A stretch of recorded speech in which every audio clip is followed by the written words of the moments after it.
Moura situa-se no distrito de Beja e guarda vestígios de um antigo castelo muçulmano. Venham daí, vamos conhecer Moura.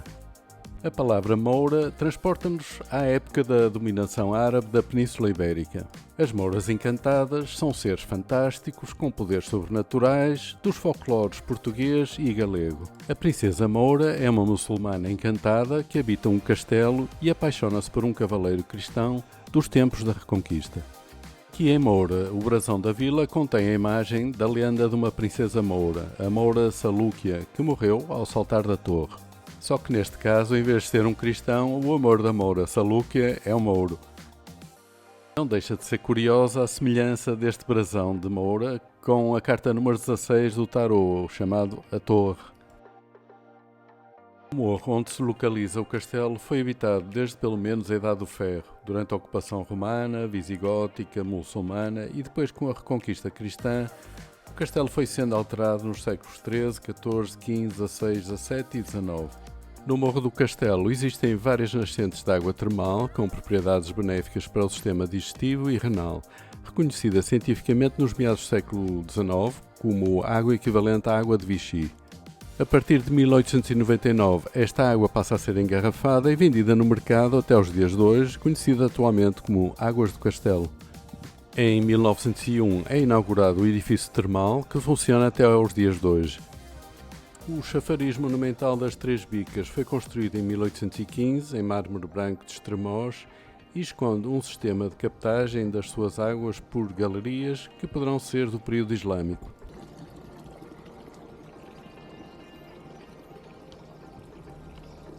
A partir do século XV, o espaço intramuros passou a estar dividido em duas áreas, uma de maiores dimensões, onde existia a primitiva igreja de Santa Maria e o casario medieval, e a outra menor, a do castelo e alcáçova, de caráter estritamente militar.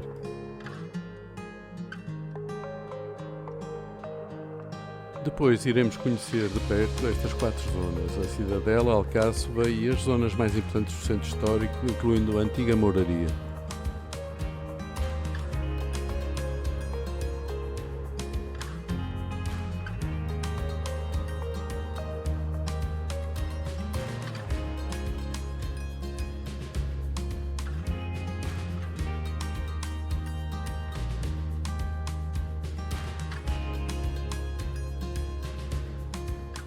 Comecemos pelo castelo. No interior do castelo podemos ver zonas arqueológicas que nos mostram por debaixo das construções militares dos quartéis do século XVIII algumas estruturas islâmicas do século XII e XIII. As antigas estruturas habitacionais islâmicas pouco teriam a ver com o sistema feudal imposto no período pós-reconquista pelos cavaleiros cristãos. No período islâmico, o representante do poder central estava bastante limitado pela organização comunitária local que existiam em conjunto bastante autoridade, tanto no castelo como no território.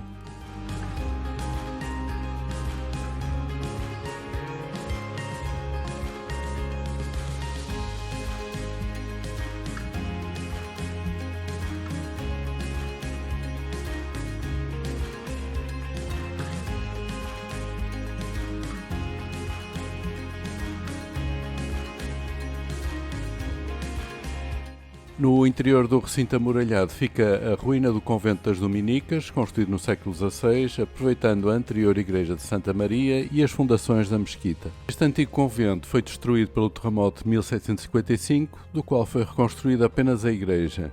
Atrás fica um edifício onde funcionou a Casa da Roda após 1783.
Nota-se que a reconstrução da igreja de São Domingos teve a preocupação de deixar algumas das pedras da parede lateral que corresponderiam à antiga igreja de Santa Maria, assim como o portal lateral.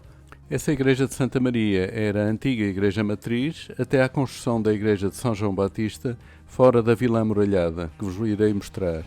Não se sabe onde ficaria a porta principal deste convento, ficando na dúvida se seria esta.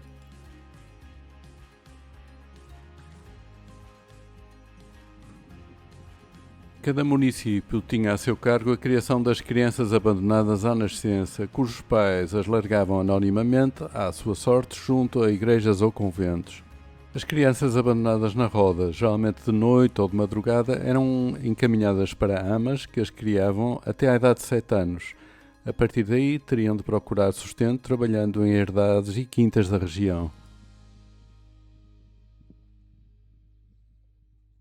Moura, após a Reconquista, teve 4 igrejas. Dessas 4, as 2 mais antigas foram a de Santa Maria do Castelo e a anterior à de São João Batista, do período paleocristão do século II a V.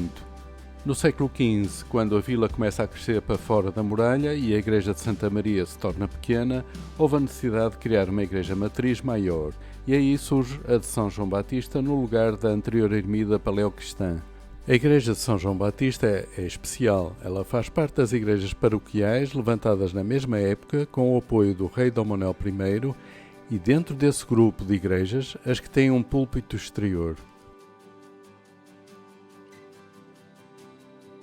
Mas para mim, o que a torna realmente especial é a replicação da sua estrutura principal nas suas paredes laterais, uma espécie de necessidade de ampliação do espaço disponível por efeito espelho. As naves e capelas colaterais foram abobadadas no século XVII, daí as abóbadas serem de berço e os arcos das capelas laterais serem de volta perfeita. Felizmente, essa intervenção não atingiu a belíssima capela-mor.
Vamos percorrer algumas ruas deste bairro que surgiu a partir da Igreja Matriz durante os séculos XV e XVI.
e chegamos ao Largo Gago Coutinho, cujo jardim tem um nome peculiar, Jardim dos Mal Encarados. Neste largo vemos o Hotel de Moura, que ocupa um edifício de significativo valor histórico. Era o antigo convento da Ordem Hospitaleira de São João de Deus, fundado no século XVII. O edifício foi adaptado para Grande Hotel de Moura, no ano de 1900, pela empresa de Águas Castelo. A empresa era obrigada a manter aberto um hotel na vila durante todo o ano, como contrapartida da exploração comercial das Águas Castelo.